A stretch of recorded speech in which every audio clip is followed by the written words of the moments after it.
ಬಾ ಅನನ್ಯ, ಯಾರನ್ನಾದ್ರೂ ಫೂಲ್ ಮಾಡೋಣ. ಒಬ್ಬರನ್ನ ಫೂಲ್ ಮಾಡ್ಬೇಕಂದ್ರೆ ಇವಳಿಗೆ ತುಂಬಾನೇ ಇಷ್ಟ. ಮನೆಗೆ ಹೋಗೋಣ ಬಾ. ಅರೆ ಹೋಗೋಣ, ಫಸ್ಟ್ ಯಾರನ್ನಾದ್ರೂ ಫೂಲ್ ಮಾಡೋಣ ಕಣೆ. ಅಯ್ಯೋ ಬೇಡ ಬೇಡ, ನೀನೇನಾದ್ರೂ ಈ ತರ ತಪ್ಪು ಕೆಲ್ಸಗಳು ಮಾಡ್ತೀಯ, ಮತ್ತೆ ನಾನ್ ಬಯಸ್ಕೋಬೇಕು. ನೋಡ್ದೆ ಅಲ್ವಾ ನಿನ್ನೆ ಪಕ್ಕದ ಮನೆ ಆಂಟಿ ಏನಂದ್ರು ಅಂತ. ಯಾಕೆ, ಏನಂದ್ರು? ಹಾ, ಇವತ್ ನಿನ್ಗೆ ಬುದ್ಧಿ ಕಲಿಸ್ತೀನಿ ಅಂತ ಹೇಳಿದ್ರು. ಏನ್ ಮಾಡ್ದೆ ನೀನು? ಅರೆ ಏನೂ ಇಲ್ಲ, ತುಂಬಾ ಹೊರಗ್ ಮಾಡ್ತಿದ್ದಾಳೆ ಅಂತ ಅವಳು ನಡ್ಕೊಂಬರೋ ಜಾಗದಲ್ಲಿ ಎಣ್ಣೆ ಹುಯ್ದ್ಬಿಟ್ಟೆ. ಮತ್ತೆ ಏನ್ ಅನ್ಕೊಂಡೆ, ಅಮ್ಮನ ಹತ್ರ ಹೇಳ್ತಾಳೇನೋ ಅಂತ ಅನ್ಕೊಂಡೆ. ಹಾಗ್ ನಾನಂದೆ, ನಾನ್ ನಡ್ಕೋತೀನಿ ಬಿಡು ಅಂತ. ನನ್ನ ಹೆಸರು ಅನನ್ಯ ಅನನ್ಯ ಅಂತ ಅನ್ಬಿಟ್ಟೆ. ಹಂಗಂತ ಹೇಳಿದ ತಕ್ಷಣ ಸುಕನ್ಯನ ಹೊಡಿಯೋದಕ್ಕೆ ಅನನ್ಯ ಓಡೋಗ್ತಾಳೆ. ಮತ್ತೆ ಸುಕನ್ಯ ಅವಳ ಹತ್ರ ತಪ್ಸ್ಕೊಂಡ್ ಮನೆ ಕಡೆ ಓಡ್ತಾಳೆ. ಅವರಿಬ್ರು ಅಕ್ಕ ತಂಗಿ, ಅದು ಮಾತ್ರ ಅಲ್ದೆ ಅವರಿಬ್ರು ಟ್ವಿನ್ಸ್ ಆಗಿದ್ರು. ಆದ್ರಿಂದ ಅವರಿಬ್ರ ಮಧ್ಯೆ ಡಿಫ್ರೆನ್ಸ್ ಕಂಡುಹಿಡಿಯೋದು ಕಷ್ಟ. ಒಂದೊಂದ್ಸಲ ಅವ್ರ ಅಪ್ಪ ಅಮ್ಮ ಕೂಡ ಅವರಿಬ್ಬರನ್ನ ಕಂಡುಹಿಡಿಯೋದಲ್ಲಿ ಕಷ್ಟ ಪಡ್ತಿದ್ರು. ಆ ವಿಷಯದಲ್ಲಿ ಸುಕನ್ಯಾ ಅಡ್ವಾಂಟೇಜ್ ತಗೋತಿದ್ಲು. ಅವಳು ಏನಾದ್ರೂ ಒಂದು ಕೆಲಸ ಮಾಡ್ಬಿಡ್ತಿದ್ಲು, ಮತ್ತೆ ಪಾಪ ಅನನ್ಯ ಬಯಸ್ಕೋತಿದ್ಲು. ಅವತ್ತು ಪಾಪ ಮನೆಗೆ ಲೇಟಾಗಿ ಬರೋ ಕಾರಣದಿಂದ ಅನನ್ಯಾನೇ ಬಯಸ್ಕೋತಾಳೆ. ಸಾಯಂಕಾಲ ಸಂತೋಷನಾ, ಯಾಕಷ್ಟು ಟೆನ್ಷನ್ ತಗೋತೀಯ ಬಿಡು. 1-2 ವರ್ಷದ ನಂತರ ನಮ್ ಮದ್ವೆ ಆಗತ್ತಲ್ವಾ, ನಾನೆಲ್ಲೋ ನೀನೆಲ್ಲೋ. ಸುಕನ್ಯಾ ಸ್ವಲ್ಪ ಸ್ವಲ್ಪ ಕೆಲ್ಸ ಮಾಡೋದ್ರಲ್ಲಿ ಸೋಂಬೇರಿ ಆಗ್ತಿದ್ಲು. ಪಾಪ ಅನನ್ಯ ಮಾತ್ರ ಎಲ್ಲಾ ಕೆಲ್ಸ ಮಾಡ್ಬೇಕಾಗಿತ್ತು. ಆದ್ರೆ ಅವರ ಹಣೆ ಬರಹ ಅವರಿಬ್ಬರನ್ನು ಬೇರೆ ಮಾಡೇ ಇಲ್ಲ ನೋಡಿ. ಮತ್ತೆ ಅವರಿಬ್ಬರಿಗೂ ಒಂದೇ ಮನೆಯಲ್ಲಿ ಮದ್ವೆ ಆಗ್ಬಿಡುತ್ತೆ. ದೊಡ್ಡವರ ಜೊತೆ ಸುಕನ್ಯಾ, ಮತ್ತೆ ಚಿಕ್ಕವರ ಜೊತೆ ಅನನ್ಯ. ಹೀಗಂತ ಅವರಿಬ್ಬರಿಗೂ ಮದ್ವೆ ನಡೆಯುತ್ತೆ. ಅನನ್ಯ ಅಂತೂ ಅಡಿಗೆ ಸೂಪರ್ ಆಗಿ ಮಾಡ್ತಿದ್ಲು, ಆದ್ರೆ ಸುಕನ್ಯಾಗೆ ಅಡಿಗೆ ಮಾಡಕ್ಕೆ ಬರ್ತಿರ್ಲಿಲ್ಲ. ಆಮೇಲೆ ಒಂದಿನ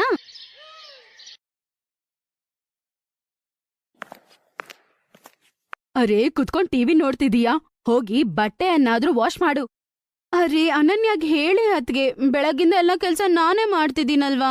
ಪಾತ್ರೆ ತೊಳೆದು ಅಡ್ಗೆ ಬೇರೆ ಮಾಡ್ಬಿಟ್ ಬಂದಿದ್ದೀನಿ.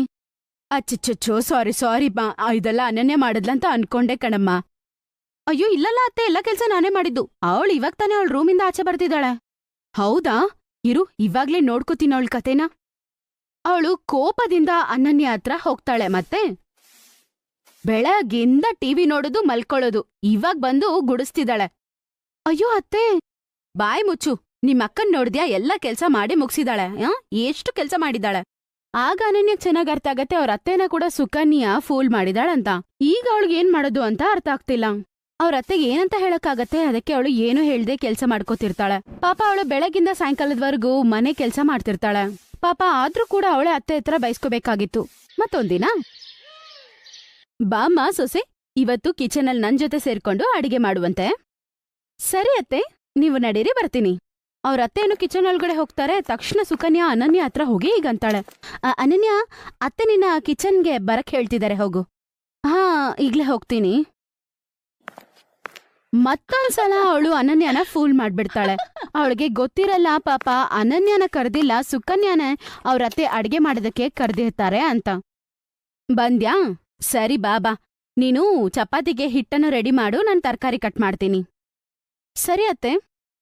ಅನನ್ಯ ತುಂಬಾ ಬೇಗ ಚಪಾತಿಗೆ ಹಿಟ್ಟನ್ನ ರೆಡಿ ಮಾಡ್ಬಿಡ್ತಾಳೆ. ಅವ್ರ ಅತ್ತೆ ನೋಡಿ ತುಂಬಾ ಸಂತೋಷ ಪಡ್ತಾರೆ. ಇಷ್ಟು ಚೆನ್ನಾಗಿ ನೀನು ಹಿಟ್ಟನ್ನ ರೆಡಿ ಮಾಡ್ಬಿಟ್ಟೆ ಅಲ್ಲ ತಾಯಿ, ಅದು ಇಷ್ಟು ಫಾಸ್ಟ್ ಆಗಿ. ನೀನ್ ಯಾಕೆ ಅನನ್ಯಾಗ್ ಹೇಳ್ಕೊಡ್ಬಾರ್ದು, ಅವಳಿಗೆ ಏನ್ ಕೆಲ್ಸಾನೂ ಬರಲ್ಲ. ಈಗ ಅನನ್ಯಾಗ್ ಅರ್ಥ ಆಗುತ್ತೆ, ಅವಳನ್ನ ಸುಕನ್ಯಾ ಅಂತ ಅನ್ಕೊಂಡಿದ್ದಾರೆ ಅವ್ರ ಅತ್ತೆ ಅಂತ. ಸುಕನ್ಯಾ ಬೇಕಂತಾನೆ ಅನನ್ಯನ ಕೆಲ್ಸ ಮಾಡೋದಕ್ಕೆ ಕಿಚನ್ಗೆ ಕಳ್ಸಿದಾಳೆ ಅಂತ ಅವಳಿಗೆ ಅರ್ಥ ಆಗ್ಬಿಡುತ್ತೆ. ಸುಕನ್ಯಾ ಮೇಲೆ ಅವಳಿಗೆ ತುಂಬಾ ಕೋಪ ಬರುತ್ತೆ, ಆದ್ರೆ ಏನು ಹೇಳಿಲ್ಲ. ಸರ್ಲನ ದೃಷ್ಟಿಯಲ್ಲಿ ಮನೆ ಕೆಲ್ಸ ಎಲ್ಲಾನು ಸುಕನ್ಯಾನೇ ಮಾಡ್ತಿದ್ಲು. ಕಿಚನ್ ಕೂಡ ಸುಕನ್ಯಾನೇ ನೋಡ್ಕೋತಿದ್ಲು. ಆದ್ರೆ ಅನನ್ಯಾಗ್ ಪಾಪ ಏನ್ ಕೆಲ್ಸ ಬರೋದಿಲ್ಲ, ಹಂಗಂತ ಅವ್ರ ಅತ್ತೆ ಯಾವಾಗ್ಲೂ ಅನ್ಕೋತಾ ಇದ್ಲು. ಮತ್ತೊಂದಿನ, ಅಮ್ಮ ಸುಕನ್ಯಾ, ಹೇಳಿ ಅತ್ತೆ. ನೀನವತ್ತು ಹಲ್ವಾ ಮಾಡಿದ್ದೆ ಅಲ್ವಮ್ಮ, ಅದು ತುಂಬಾ ಚೆನ್ನಾಗಿತ್ತು. ನನಗೆ ಅದು ತಿನ್ಬೇಕು ಅಂತ ಅನ್ಸ್ತಿದೆ. ನೀನು ಮತ್ತೊಂದ್ಸಲ ಮಾಡ್ಕೊಡ್ತೀಯಾ? ಅಯ್ಯೋ ಅದೇನ್ ದೊಡ್ಡ ವಿಷಯನಾ, ನೀವೋಗ್ ಟಿವಿ ನೋಡ್ತೀರಿ, ನಾನ್ ಚಟ್ ಅಂತ ಮಾಡಿ ತಗೊಂಬರ್ತೀನಿ. ಆಹಾ, ನಾನು ತಿನ್ಬೇಕ್ ಅನ್ಕೊಂಡಿದೀನಿ, ಆದ್ರೆ ಹಲ್ವಾ ಮಾಡೋದ್ ಹೆಂಗೆ ಅಂತನೂ ಕಲ್ತ್ಕೋಬೇಕು. ನಾನು ನಿನ್ ಜೊತೆ ಬರ್ತೀನಿ ಬಾ. ನೀನ್ ಹೆಂಗ್ ಮಾಡ್ತೀಯ ಅಂತ ನೋಡಿ ಕಲ್ತ್ಕೋತೀನಿ. ಅದು ನೀವ್ ಕುತ್ಕೊಳ್ಳಿ ಅತ್ತೆ. ಅರೆ ಬಾ, ನಾವಿಬ್ರು ಸೇರ್ಕೊಂಡ್ ಮಾಡೋಣ. ಸುಕನ್ಯಾ ಸರಿಯಾಗಿ ಸಿಕ್ಕಾಕೊಂಡಿದ್ದಾಳೆ. ಅವ್ರ ಅತ್ತೆ ಏನೋ ಸುಕನ್ಯಾನೇ ಮನೆ ಕೆಲ್ಸ ಮಾಡ್ತಾಳೆ, ಕಿಚನ್ನ ನೋಡ್ಕೋತಾಳೆ ಅಂತ ಅನ್ಕೊಂಡಿರ್ತಾರೆ. ಆದ್ರೆ ಸುಕನ್ಯಾ ಇವತ್ತಿನವರೆಗೂ ಯಾವಾಗ್ಲೂ ಒಂದ್ ಕೆಲ್ಸನೂ ಮಾಡಿರೋದಿಲ್ಲ. ಆದ್ರೆ ಸುಕನ್ಯಾ ಸೋತೋಗಿರೋದು ಹೆಂಗ್ ಒಪ್ಕೋತಾಳೆ? ಅದೇ ಸಮಯದಲ್ಲಿ ಅವಳಿಗೆ ಒಂದ್ ಐಡಿಯಾ ಬರುತ್ತೆ. ಸರಿ ಅತ್ತೆ, ನಾನು ಎಲ್ಲ ರೆಡಿ ಮಾಡ್ತಿರ್ತೀನಿ, ನೀವ್ ಹೋಗಿ ಬಾದಾಮ್ ತಗೊಂಡ್ ಬನ್ನಿ. ಅಯ್ಯೋ ನನ್ನ ರೂಮ್ಗೆ ಹೋಗ್ಬೇಕಮ್ಮ ಬಾದಾಮ್ ತರಕ್ಕೆ. ಅಲ್ಲೇ ನಿಮ್ ಮಾವ ತಂದಿಟ್ಟಿದ್ದಾರೆ. ಸರಿ ಆಯ್ತು, ತಗೊಂಡ್ ಬರ್ತೀನಿ. ಅವ್ರತ್ತೆ ರೂಮ್ಗೆ ಹೋಗಿದ ತಕ್ಷಣ ಅಲ್ಲಿಗೆ ಅನನ್ಯ ಬರ್ತಾಳೆ. ಸುಕನ್ಯಾ ಹಾಕೊಂಡಿರುವ ಸೀರೆನೇ ಹಾಕೊಂಡಿರ್ತಾಳೆ. ನೀನ್ ಹೋಗು, ನಾನ್ ನೋಡ್ಕೋತೀನಿ. ನಿಜನಾ? ಆಹಾ, ನನಗ್ ಗೊತ್ತು ನಿನ್ಗೆ ಅಲ್ವಾ ಮಾಡಕ್ ಬರುತ್ತೋ ಇಲ್ವೋ ಅಂತ. ಅತ್ತೆ ಬರ್ಷೊತ್ತಿಗೆ ಹೋಗಿ ಇಲ್ಲಿಂದ. ಪಾಪ ಅಕ್ಕ ಬೈಸ್ಕೊಳ್ಳೋದು ಅವಳಿಗೆ ಇಷ್ಟ ಇರ್ಲಿಲ್ಲ. ಅದಕ್ಕೆ ಸುಕನ್ಯಾ ಆಗಿ ಅವಳು ಅಡ್ಗೆ ಮಾಡ್ತಾಳೆ. ಸುಕನ್ಯಾ ಆಗಿ ಬದ್ಲಾಗಿ ಅತ್ತೆಗೆ ಅಲ್ವಾ ಮಾಡಕ್ ಹೇಳ್ಕೊಡ್ತಾಳೆ. ಹಲ್ವಾ ಅಷ್ಟು ರುಚಿಯಾಗಿ ಬಂದಿರುತ್ತೆ. ಸುಕನ್ಯಾ ಮಾಡೋ ಈ ಕೆಲ್ಸ ಎಲ್ಲ ನೋಡಿ ಅವ್ರ ಅತ್ತೆಗೆ ತುಂಬಾನೇ ಇಷ್ಟ ಆಗುತ್ತೆ.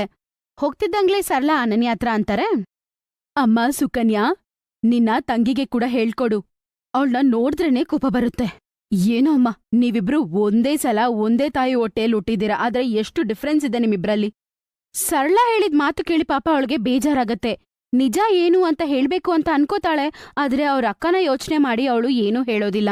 ಮಾರನೇ ದಿನ ಬೆಳಗ್ಗೆ ಸುಕನ್ಯಾ ಎದ್ದಿದ ತಕ್ಷಣ ಕಿಚನ್ಗೆ ಹೋಗ್ತಿರ್ತಾಳೆ. ಆಗ ಸರಳಾ ಬಂದು ಕೈ ಹಿಡ್ಕೋತಾಳೆ. ಅಯ್ಯೋ ಅತ್ತೆ, ಏನಾಯ್ತು? ನಾನಿವತ್ತು ನಿನ್ ಕೈ ಬಿಡಂಗಿಲ್ಲ. ದಿನ ನೀನ್ ನನ್ನತ್ರ ಸುಳ್ಳು ಹೇಳಿದ್ಯಾ. ನಿನ್ಗೆ ಏನೂ ಬರೋದಿಲ್ಲ. ಅದು ಮಾತ್ರ ಅಲ್ದೆ ನಿನ್ ತಂಗಿ ಮಾಡೋ ಕೆಲ್ಸದಲ್ಲಿ ನೀನ್ ಮಾಡಿದ್ಯಾ ಅಂತ ಹೇಳ್ಕೊಂಡು ನೀನು ಒಳ್ಳೆ ಹೆಸರು ತಗೊಂಡಿದ್ಯಾ. ಅದು ಮಾತ್ರ ಅಲ್ದೆ ಪಾಪ ಅವಳು ಬೈಸ್ಕೊಂಡಿದ್ದಾಳೆ ನನ್ನತ್ರ. ಅದು ಮಾತ್ರ ಅಲ್ದೆ ಮನೆ ಕೆಲ್ಸ ಎಲ್ಲ ಮಾಡ್ಬೇಕಾಗಿತ್ತವಳು. ಸರಳಾ ಚೆನ್ನಾಗ್ ಬೈತಾ ಇರ್ತಾಳೆ. ಆಗ ಸುಕನ್ಯಾ ಮತ್ತೆ ಸುಳ್ಳು ಹೇಳಿ ತಪ್ಸ್ಕೊಳ್ಳೋದಕ್ಕೆ ಟ್ರೈ ಮಾಡ್ತಾಳೆ. ಅಯ್ಯೋ ಇಲ್ಲ ಅತ್ತೆ, ನಾನ್ ಯಾಕೆ ಸುಳ್ಳು ಹೇಳಿ? ನಾನ್ ಕೆಲ್ಸ ಮಾಡ್ತಿದ್ದೀನಲ್ವಾ. ನಾನ್ ನಿಮ್ ಜೊತೆ ನಿಂತ್ಕೊಂಡ್ ನಿನ್ನೆ ಫುಲ್ಲಾಗಿ ಅಲ್ವಾಲ ಮಾಡ್ದೆ ಅಲ್ವಾ. ನೀವ್ ಕೂಡ ಪಕ್ಕದಲ್ಲೇ ಇದ್ರಿ.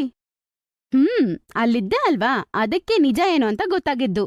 ನನ್ನೇ ಅಲ್ವಾ ಮಾಡಿ ಹಲ್ವಾ ತೆಗೆದು ಕೆಳಗಡೆ ಇಡುವಾಗ ಕೈ ಸುಟ್ಟೋಯ್ತಲ್ವಾ. ತೋರ್ಸು, ಗಾಯ ತೋರ್ಸು ನೋಡೋಣ, ತೋರ್ಸು. ಸುಕನ್ಯಾ ಕೈ ತೋರ್ಸ್ದೆ ಹಿಂದೆನೆ ಬಚ್ಚಿಟ್ಕೊಂಡಿರ್ತಾಳೆ. ಅವಳು ಸುಳ್ಳು ಹೇಳ್ತಿದ್ದಾಳೆ ಅಂತ ಸರಳಾಗ್ ಗೊತ್ತಾಗತ್ತೆ. ಆಮೇಲೆ ಸರಳಾ ಅಲ್ಲಿಂದ ಬೇರೆ ರೂಮ್ಗೆ ಹೋಗ್ತಾಳೆ. ಅಲ್ಲಿ ಅನನ್ಯ ಕೈಗಾಗಿರೋ ಗಾಯದ ಜೊತೆ ನಿಂತಿರ್ತಾಳೆ. ಸರಳಾ ಅವಳ ತಲೆ ಮೇಲೆ ಕೈ ಇಟ್ಟು ತುಂಬಾ ಪ್ರೀತಿಯಿಂದ ಹೀಗಂತಾಳೆ, ನೋಡು ನನ್ನ ಕ್ಷಮಿಸಮ್ಮ ತಾಯಿ. ಆಮೇಲೆ ನೀನ್ ನನ್ಗೆ ಪ್ರಮಾಣ ಮಾಡ್ಬೇಕು. ನಿನ್ನ ಅಕ್ಕನ